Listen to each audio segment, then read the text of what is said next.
বিয়ে বাড়িতে রং খেলার পর আমরা সবাই চলে গেলাম কনের বাড়িতে। আর কনের বাড়িতে আমরা কেন যাচ্ছিলাম? আমরা যাচ্ছিলাম লুটপাট করতে। বরিশালের ঐতিহ্যবাহী অনেক পুরাতন একটা নিয়ম হচ্ছে কনের বাড়িতে যায় লুটপাট করা, আর সেই নিয়মটা মানার জন্যই আমরা যাচ্ছিলাম কনের বাড়িতে। যারা যারা আমরা রং খেলেছিলাম আমরা সবাই চলে যাচ্ছিলাম কনের বাড়িতে। আর যাওয়ার সময় অনেক অনেক কাদা পানি নিয়ে যাওয়া হচ্ছিল।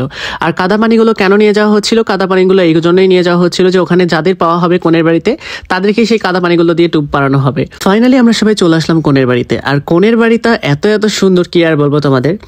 আর আশেপাশে কনের বাড়ির আশেপাশে তাদের অনেক অনেক ডাব গাছ, যে ডাব গাছগুলো থেকে সবাই অনেক অনেক অনেক অনেক ডাব লুট করলো। দেখতে পাচ্ছ সবার হাতে হাতে ডাব, 2টা 3টা 4টা এরকম করে।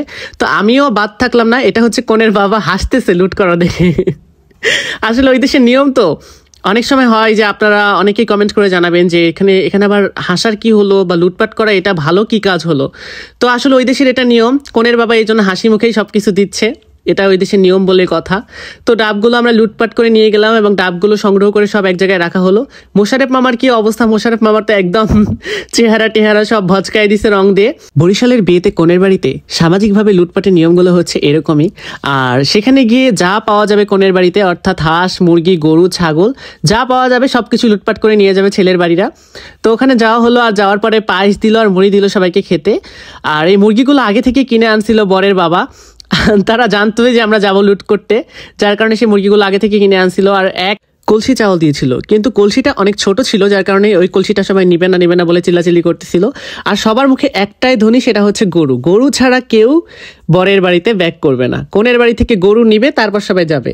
তো এই নিয়ে অনেক তর্ক বিতর্ক সবকিছু করা হচ্ছিল। এটা কিন্তু কনের বাড়ির লোক যে টাকা গুনতেছে। তো তার দেখেন গায়ের অবস্থা কি করছে এই কাদা টাদা রং টং দিয়ে। সে খাসির টাকা দিচ্ছিল গুনে গুনে, যার কারণে সব গুনতেছিল আর গুনে বোঝানোর চেষ্টা করতেছিল যে এই টাকা একটা খাসি নিয়ে নিয়েন। তো অনেক কি বলবো, অনেক তর্ক বিতর্কের পরে ওই টাকাটা নিয়ে সবাই হ্যাপি হলো, খাসির টাকা দিয়ে দিয়েছে। আর এখন সবকিছু নিয়ে আমরা ব্যাক করতেছি।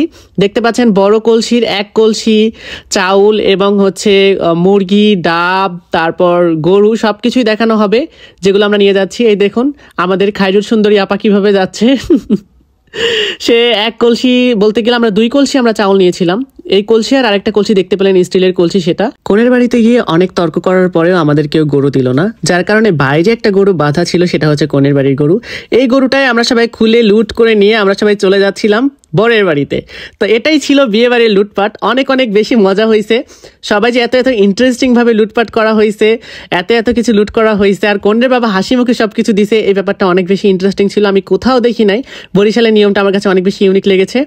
আর দেখুন সবাই কত হ্যাপি এটা ওটা লুট করে নিয়ে এসে। তো আপনাদের কেমন লাগলো এই নিয়মটা অবশ্যই সবাই জানাবেন। আর নেক্সট ভিডিওতে দেখাবো লুটপাট করা গরু ছাগলের রান্না, কি কি রান্না করা হলো রাতে।